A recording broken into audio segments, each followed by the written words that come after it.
Hi friends, ఎలా ఉన్నారు? నేనైతే చాలా చాలా బాగున్నాను. Welcome back to me యోషి vlogs. Today recipe వచ్చేటప్పటికి దొండకాయ పకోడీ. ఇదైతే మా పిల్లలు అడిగారు, లంచ్ బాక్స్కి కావాలి మమ్మీ అని చెప్పేసి. అందుకని చెప్పేసి నేను వాళ్ళ కోసం అయితే మామూలుగానే ఎర్లీగా 5కే లేస్తాను. నేను ఇంకొంచెం ముందు లేచాను అనమాట, 4:30కి అట్లా లేచాను.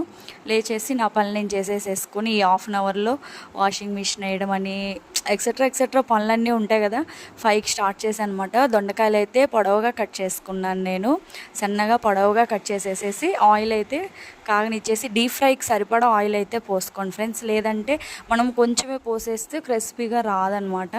నేను డీప్ ఫ్రైకి సరిపడా ఆయిల్ పోసేసుకొని ఆయిల్ హీట్ అయిన తర్వాత ఈ దొండకాయ ముక్కలు అనేది అందులో వేసేసి మీడియం టు హై ఫ్లేమ్లో పెడుతూ వేయించుకుంటూ వచ్చాను. నేనైతే బాగా ఎక్కువ అయితే రోస్ట్ అయితే రానివ్వలేదు, ఒక 85% మాత్రమే కుక్ అవనిచ్చాను దొండకాయ. ఆ కుక్ అయిన దొండకాయని ఏదన్నా జల్లె లాంటి గిన్నెలోకి లేదా గరిటెలోకి తీసేసుకొని ఆయిల్ అంతా వంగిపోయేటట్టు చూసుకొని పక్కన బౌల్లోకి వేసేసేసుకొని తర్వాత శనగపిండి ఒక 75 గ్రామ్స్ తీసుకున్నాను.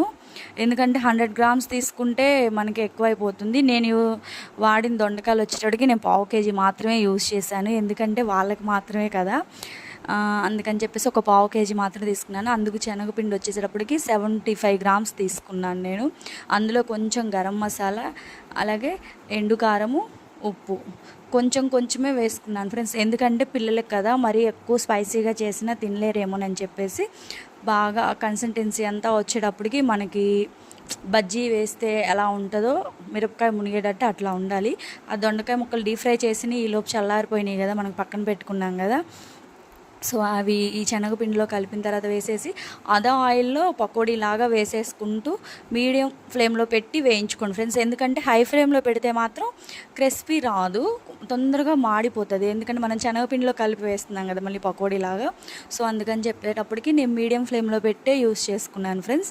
అవి మొత్తం డీప్ ఫ్రై అయిన తర్వాత పక్కన గిన్నెలోకి తీసేసుకొని కొంచెం కరివేపాకు, అలాగే పచ్చిమిరపకాయలు, పల్లీలు కూడా వేయించుకొని ఆ బౌల్ దొండకాయ పకోడీ మీద అయితే వేసేసాను. పల్లీలు అయితే నేను స్కిప్ చేసేసాను, ఎందుకంటే మా పిల్లలు అంత ఇష్టంగా తినరు.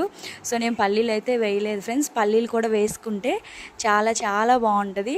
మీరు కూడా ట్రై చేయండి. అలాగే ఎలా వచ్చిందో నా కామెంట్ సెక్షన్లో కామెంట్ చేయండి. అలాగే సబ్స్క్రైబ్ చేసుకోండి friends. Like and comment, share. Okay friends, bye bye.